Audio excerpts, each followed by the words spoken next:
Hi, welcome to My Favorite Mistake. I'm Mark Graben. Our guest today is Jure Koscak. He was a professional table tennis player for 15 years. During his career, he did a lot of research on sports psychology over the last 15 years.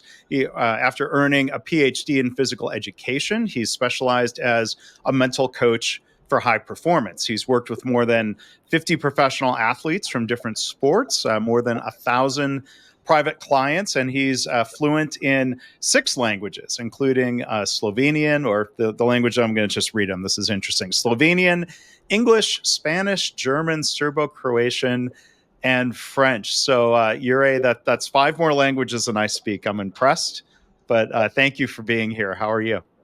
Thank you for having me, Mark. I'm great. We're finally meeting. I was so eager to present my favorite mistake. Yeah, it's good to see you again.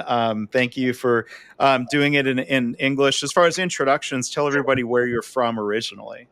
I'm from Slovenia, and that's the only country in the world that has love in the title. Slovenia, Slav. So we Right. are out of country of love. It's a former Yugoslavia, Croatia, Bosnia, Serbia, Montenegro, Macedonia. So it's a lot of countries that were divided in the early 90s. And with the war, unfortunately, and everything in the Balkans, Slovenia escaped the war. It was only 10 days. I've lived it. I've been a bit traumatized, planes flying over me, combat planes. But I'm good. I live in Dominican Republic now, in the Caribbean. So I'm good. Yeah. The most famous Slovenian in the world right now, especially in sports, Luka Doncic. Yes, right? yes, Luka. A big fan of Luka, I assume? I like to watch him, yes, because he enjoys his playing the game. He's not suffering or struggling or working hard at it. He's playing it, and he gets away with a lot of things in the sense of achieving baskets and dribbling and assists and whatnot. Well, I hope you had the same enjoyment in your table tennis career. Yes and no. Yes and no. I've had my fair share of struggles and also then consequently enjoying in the game. Yeah. Well, I think we'll have a chance to talk about that more, but I don't know if this is connected to your favorite mistake story. So you're enthusiastic to share it with us. I'll ask you the key question here. What would you say is your favorite mistake? Injuring my hip, I can say. How? I mean, nobody wants to get injured. How would you say that was a mistake? Being arrogant, feeling invincible, not taking care of my body, thinking that bad behavior or bad diet or doing too much of stretching, even doing too much of flexibility or doing too much of core training would not have a consequence on my body, and just not being connected with the body, actually. Yeah. And so did that, what was the context and the timing of that? Was that during or even at the peak of professional table tennis? I can say it began at my birth, in a way. Not that I was injured when I was being delivered, but I was born into a hardworking family. My parents both were working at home or even outside of the home. Mom being a dressmaker, father being a tapestry, like sofas and beds and car chairs, seats, doing everything. But I had an operation on my appendix when I was 4 or 5 years of age. So that's a predetermined symptom that you'll have a problem with your hip. So sort of it happened because of the tension probably in the relationship of my parents, that I started subconsciously, doing. They're not fighting or anything or bad relationship, but if I, as a child, had an appendix inflammation at the age of 4 or 5, there was a big issue in the house or in the apartment, in the family. Yeah. So that translated in the inflammation to the operation, and then they cut, in the 80s, that was 1987 when I was operated, something like that. They did a big chunk of scalpel slice. They opened me up, and with that, they cut through the different, fascia, muscle, nerves, whatnot, things in my body, which then translated into me not feeling my right side of the leg in a way. I was walking, but it's not like you use it more and you actually abuse it because there's no feedback coming back to the brain that it's already too much. Yeah. And so that back in that time, this was, nowadays they would do a very small incision. They might call it minimally invasive, as opposed to a large incision and more damage, I guess, that needed to occur to get to your appendix. It sounds like, right? Yeah, because it wasn't like damage, but they did it like that 30 or more years ago, 37 years ago. So it was that kind of a method. I survived, all good. But then the consequence started because I started playing football. I was a kid. I was always outside. We didn't have iPads back then, or phones or screens. There was a TV with 8 channels, maybe 16. We watched some Olympics and maybe World Cup of football, but that was it. So I was playing all the time outside, nature, in whatever season, playing football, baseball even in Slovenia. I made my own bat. Running, playing football, basketball. I had a home basket. When it was snowing, my dad made me a small hill, like 5 meters height, and I was skiing down the slope or walking to a slope close by. So I was always in movement. And then I started playing football at the age of 7-ish. At the age of 8-ish, I started playing table tennis quite diligently, professionally, even like every day, 2 hours. And I already felt a certain pain in my right hip, or like cramps, or especially when I was sitting in a car in the van driving to the competition. So that was the beginning of something, but I didn't pay attention. I just did more push-ups, more abs, more exercise, more stretching, because my mind was already disconnected from the body. It's like I think the whole humanity is like that, and we'll go deeper into that. But then you begin to abuse the body and you use it as a vehicle and not as something that you need to respect. Because at the end, when I reached at the end, so I'm saying so dramatically, but when my body couldn't handle anymore, or I've wear down the hip cartilage in my hip rotor cup, I felt as if I don't have a leg. Because when the bone on bone and the nerve on nerve meet, and the sciatic nerve and everything included, you're done. So the body wins at the end. You can be diligent, you can be training, you can be the professional, but at the end, the body has the final say. And I hear 2 really interesting components of your story. It sounds like a mistake of not listening to your body, or not being able to get that feedback loop. And then, the second mistake of overtraining. Like I'll admit, for me, the mistake is undertraining.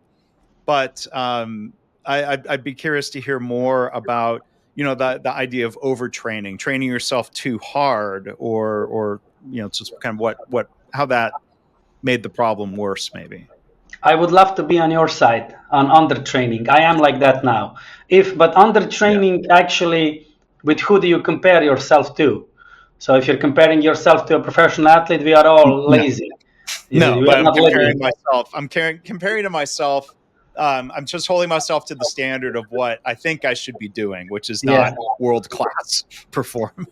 But that also depends what you think. You do what you feel, and sometimes you need to do a bit more.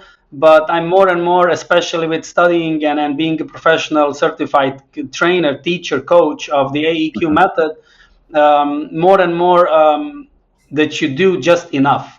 That you do, but for that you need to feel your body. So any athlete, a huge, amazing, professional, successful athlete, or unsuccessful, but that they are working a lot, has a lot of hate. Especially hate to parents, towards parents, hate, or first, before hate, I need to explain or reframe myself powerlessness, feeling powerless. Because you ask your dad something and they say no.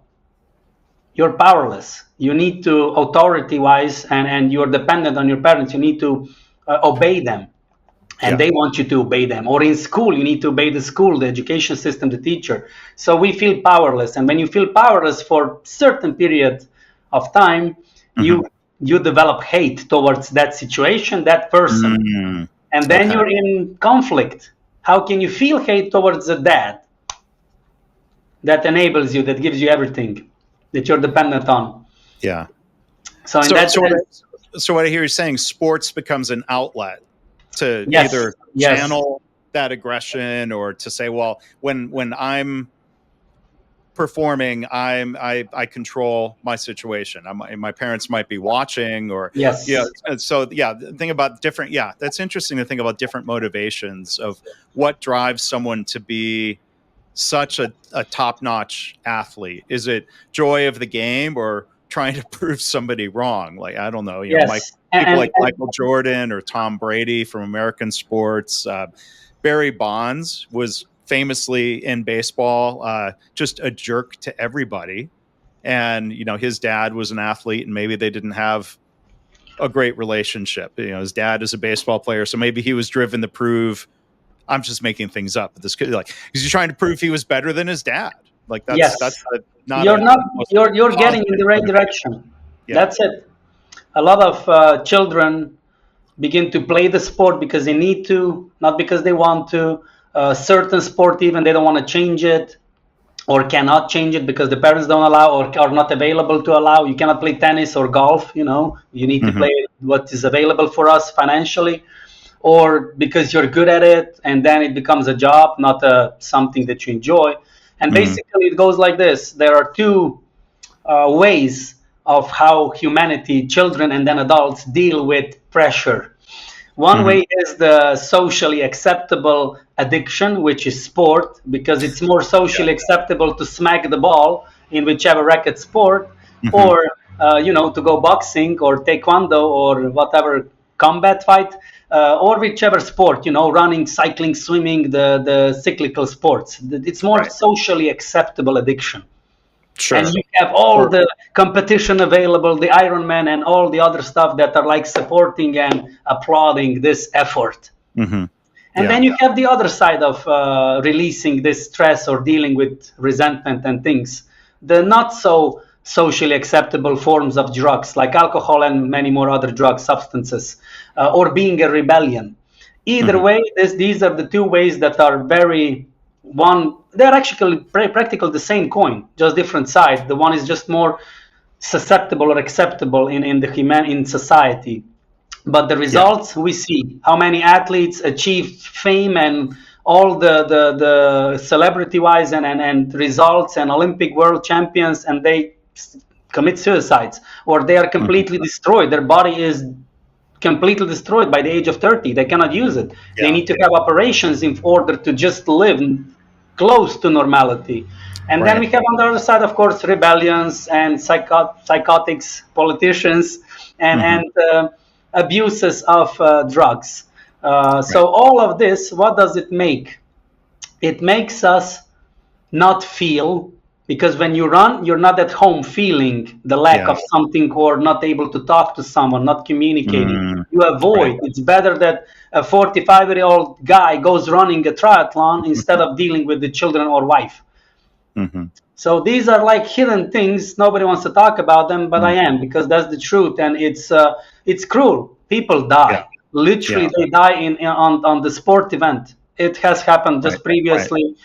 And not to go even into abuse of drugs, but it's in the end and in the beginning, it's abuse of your body. You abuse your body because you were helpless, and then you developed hate, and that hate was a fuel for you to achieve something somewhere to get out of. Not many do succeed in a healthy way. Yeah. Neither did I.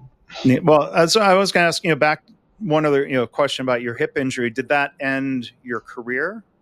No, I ended my career consciously already 2008. I just wanted to stop because I was fed up of the constant traveling, constant training, constant playing, constant pressure, chronic. And in between, I finished my studies at the university. It was a lot of things. And then I was doing some special education in London, landmark education. And I just decided I'm going to quit. I quit, but I still played the games, only matches for a team. Because I had a sort of contract I couldn't get completely out of, but at least I stopped training. And then I got back for additional 2 years. And then I stopped training at all. In 2011, I didn't do anything at all. I just maybe hiked, maybe biked, maybe swam a bit, no more training. And I completely transited into nothing. And then 2018, 19, I had more and more issues already feeling my hip, but I didn't pay attention until I went running because I had the desire to jog. Although in between I played maybe once per week, twice per month, some football in a small field, soccer, but never had any pain or something, maybe some injuries of ankle or knee. But then I went jogging, and the hip, the cartilage just completely wear down, and it like all of the teeth were pulled out at once. Like such an excruciating pain happened in an instant. Like the body said, if you're not listening, I'm gonna send you a signal that you're gonna listen. Yeah. And was that the point? You know, you described your mistake of, you know, not listening to your body, to overtraining. Was that the moment then where you realized that was the mistake, or had you realized that you were making this mistake but didn't change your approach? I gotten some messages from my own intuition, my own body, not in the form of pain, but in the form of some revelation, illumination. But I never just like, I'm still invincible. I'm young. What bad can happen to me? On the other side, I had fears. What if something bad happens to you, Jure, and you will really need to, change your lifestyle? It's not that I was living bad, that I was a vegan or something in that kind of sense. Now maybe I eat some meat, but back then I was living a normal life. I have a normal body weight. I was moving. I was not a bad person. I was coaching people, but I sort of felt that something is off. And then when I got this excruciating pain, I started dealing with the symptoms, with relieving myself from the pain, with dealing with the thing. And it didn't work like long term. Maybe short term, I got some injection, anti-pain, anti-inflammatory. I got some therapy, but nothing worked.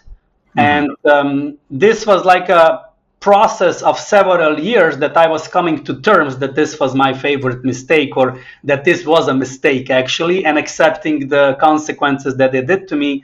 And it's my favorite for the past 3 years because I've got connected with this AQ method that otherwise I wouldn't think I would be so intrigued or attracted to it. Yeah. Well, and so you mentioned that earlier, so it's a good time to ask then, AEQ method. What is that? It's an abbreviation of Aequitas, and Aequitas means a Roman goddess, like the Roman Empire 2,000-3,000 years ago. Goddess of fair trade, balance, symmetry, harmony between the seller and the buyer. But nowadays, the AEQ abbreviation represents the symphony, symmetry, balance in your body, connection of the mind and the body, so that the mind begins to respect the body's signals, as we do respect in the vehicle when we have some lights, gasoline, motor oil, or any other light blinking, then we respect it because the vehicle will not drive. But with the body, we are all really blind. So AQ method lowers this blindness, connects you more with the body, presents the truth in the form of that the life is not like the phone digital, swipe, swipe, swipe, and you can erase. If you if you create a certain photo or something, you can erase it, delete it. In the body, not. If you eat it, if you work too much, if you train too much, if you talk too much, you'll get the consequence. It's analog. It's not digital. So it's not AI. It's here.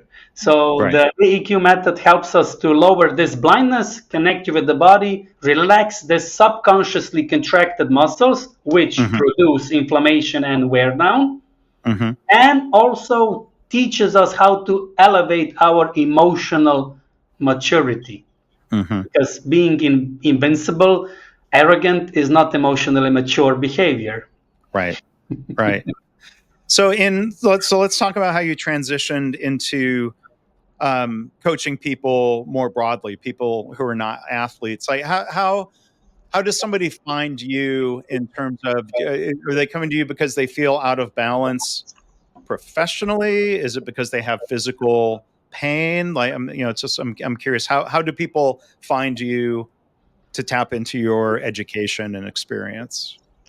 I'm going to make a bit longer answer because it started all when I was already in primary school, high school, university. I always liked the microphone. I liked communicating. I liked helping. I liked being positive, saying some good vibes, giving some good vibes to my relatives, workers, teammates. And then in 2010, I started with a special group, meditation, energy training, getting into this traditional Chinese medicine perspective. And I sort of developed me being as a coach, as a mentor to many people, different kinds. I always felt the affinity to athletes because I was an athlete, and I've seen I've lived how I was struggling, and I wanted to help them to have less struggle. You know what? You sell your story, you sell your hero journey, you present it, and you make someone else's journey a bit lighter or different. So that was my main idea, my main niche. But in the past 3 years, I've transitioned and pivoted more towards the chronic pain, chronic diseases solution. That is chronic emotional outbursts like men a lot of times do, or emotional drama that women have, or fear of losing someone, fear of not being good enough, all these things, or people pleasing. I was a big people pleaser.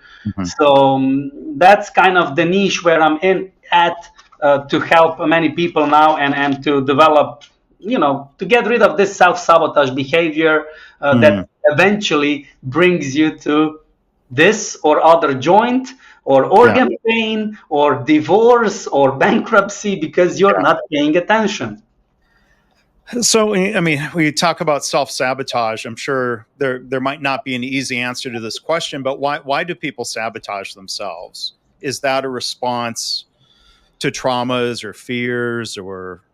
I'll start at the end. Okay. We self-sabotage because we don't know that we're self-sabotaging. The moment that you become aware, you stop doing the toxic behavior. Yeah. If somebody explains to you that this is toxin, what you're drinking, eating, smoking, and you really accept it and you really feel the consequence, and you're like slammed in the face, you get a knockout of reality, you stop doing that shit, excuse me for the language. That's right. So in that sense, you stop doing that mistake, and then you become aware. But why do we do it, as you asked? Yes, we like to numb ourselves out of or away from. We like to deny, live in denial, suppress, and all of these, behaviors, whether they are toxically or chemically addictions or non-chemical addictions, like behavior, like Netflix, it's non-chemical in a way, but it's still scrolling on the social media, on phones. It's so much present now. So people do that in order to stay blind, to not feel, to not confront, because it was hard once enough. So you never want to relive it anymore. But the more you deny, the more you avoid, the bigger the thing gets. Like in my case, I didn't deal with my past in the right way. I didn't ask the right questions, and I didn't transform myself in the way that I could avoid or prevent this wear down. Yeah.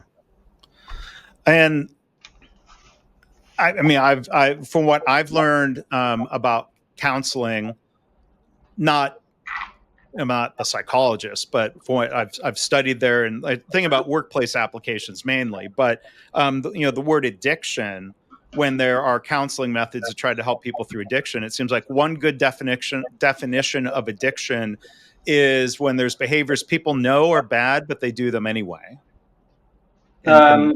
Yes and no. The thing is that we have patterns, programming, tendencies, habits, but only until we are not aware. When we become aware, it's already a choice.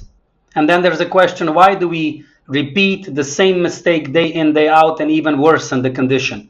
Why do we stay with the same choice? Because if you know that you're smoking and you're aware of it, it's not a habit, and it's not a habit, it's not a pattern, it's already a choice. You choose, and you are willing, and you are responsible, lower level responsibility of the consequences.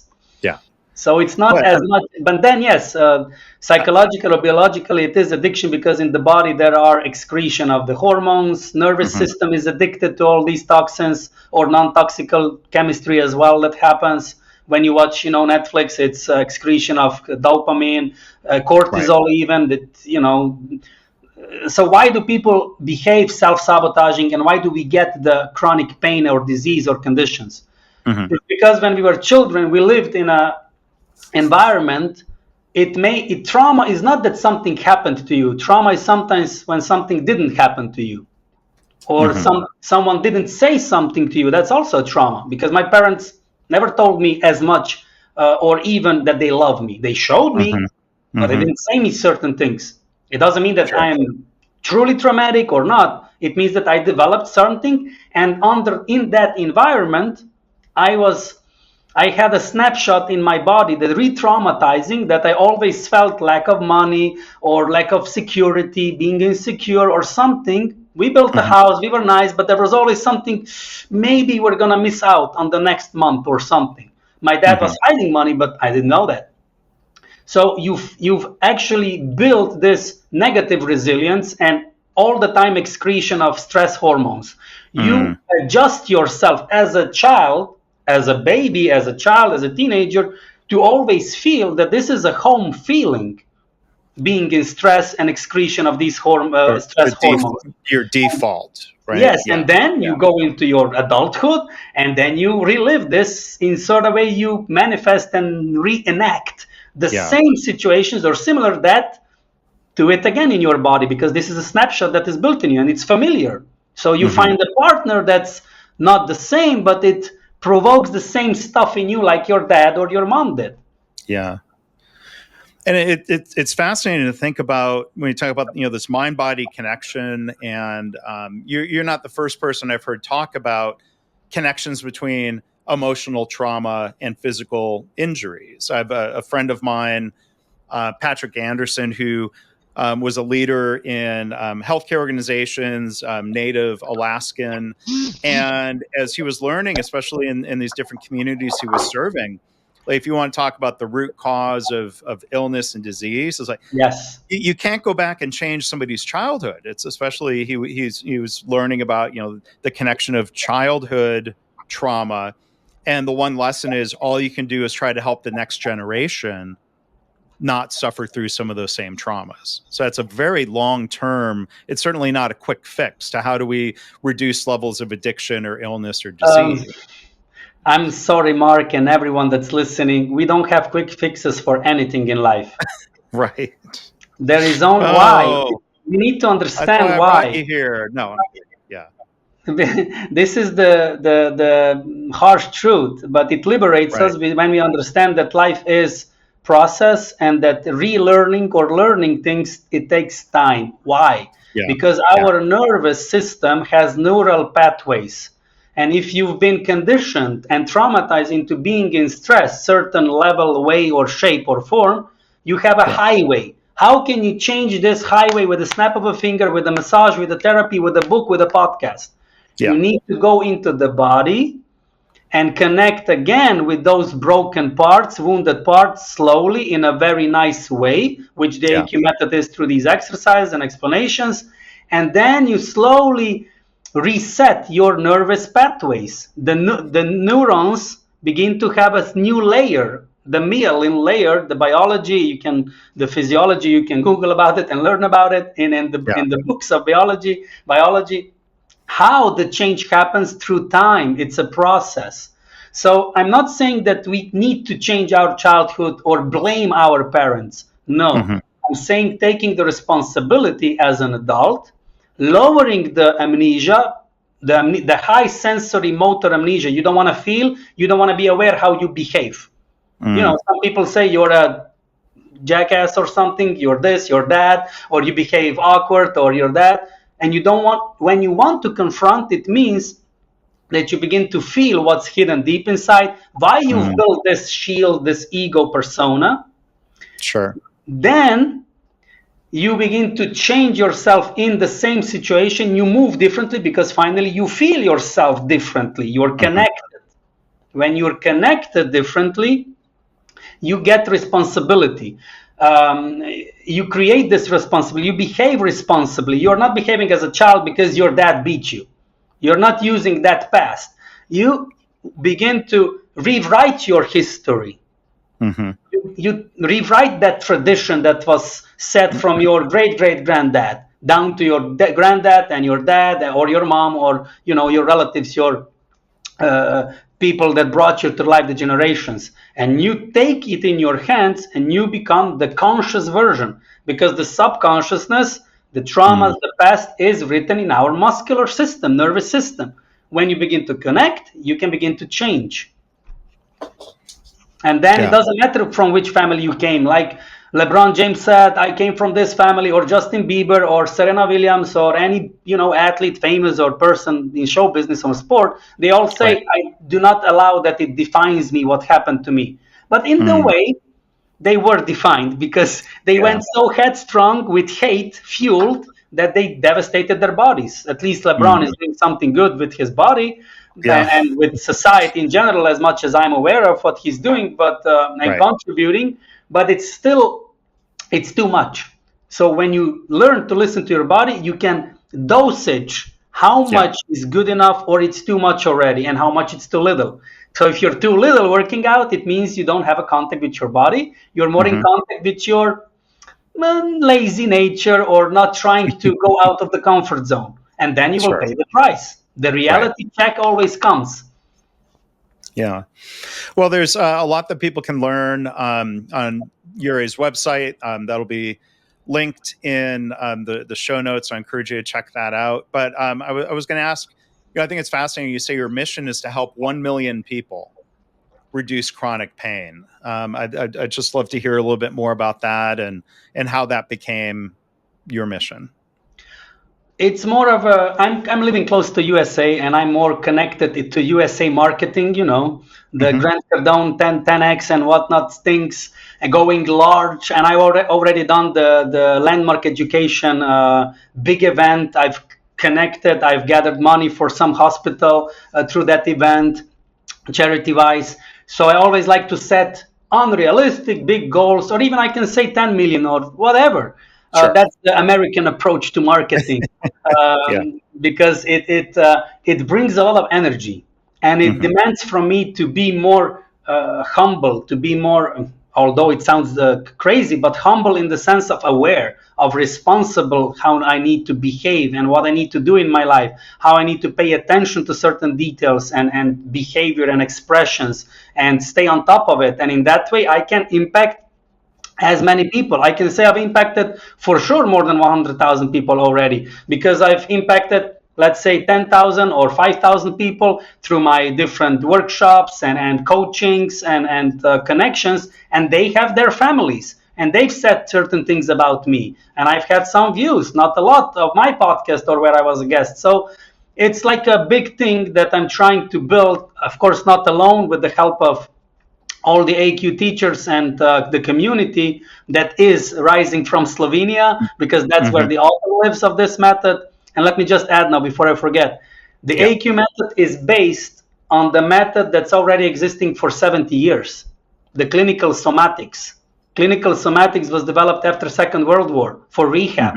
The AQ method is just the updated version of the method, and added things, psychology, biology, quantum physics, psychotherapy, emotions, what the clinical somatic doesn't have. So this is, that you understand, it's based on the huge fundament. So this is also my mission, my vision. It keeps me alive. I feel alive when I'm doing these things, when I'm helping people. I have, for instance, now 6 people or 7 people on my program. I would like to have 70. But it will come time that I will. Sometimes I had 15 already. So it's a building process. And I'm not saying I will achieve it in a year, maybe in 10 years. There is a goal, of course. But the thing is going into direction, having a goal. It makes me think of the phrase, sometimes shortened to BHAG, big, hairy, audacious goal. So it's that is motivating, and it is powerful, and something to keep you going on. And I hear the positivity as you talk about wanting to help people here. And so that was going to be my final question, just when it comes to positivity, being positive about mistakes, being positive about things that we're facing. How much of that do you think is a matter of personality versus something that we can develop and learn to be more positive? There is some percentage of a personality, character, where you come from, but it's like someone has a talent for a specific sport. Yeah, but you need to work. You need to develop the talent and the ability. So the same is with this.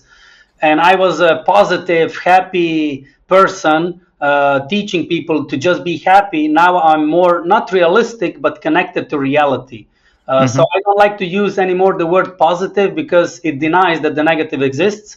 I like to use the word emotional mature, emotional intelligence, responsibility, and learning and getting the information about the holistic thing, in the sense of being just positive. It's just a very limited point of view. So check it, the whole thing. Why are you sick? Why is this happening to you? What's the information behind? What's the process behind? Gathering the information, the knowledge, and then you can have a positive outcome as a reward. But in the way, on the path, you're being real, you're confronting, you're readjusting, being flexible.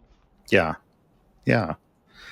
Well, we'll all continue working on that, or working on, like you said, we may have talents and skills, but if we want to develop something, if it's important to us, we'll keep working at it. So I'm glad you're helping people. I appreciate you being here today, Jure, to help us with your story and what some of the things you've learned along the way. So again, our guest today, Jure Koscak. His website is thegenuineathlete.com, and again, you can look in the show notes for more. So Jure, thank you so much for being a guest here today. I enjoyed talking with you.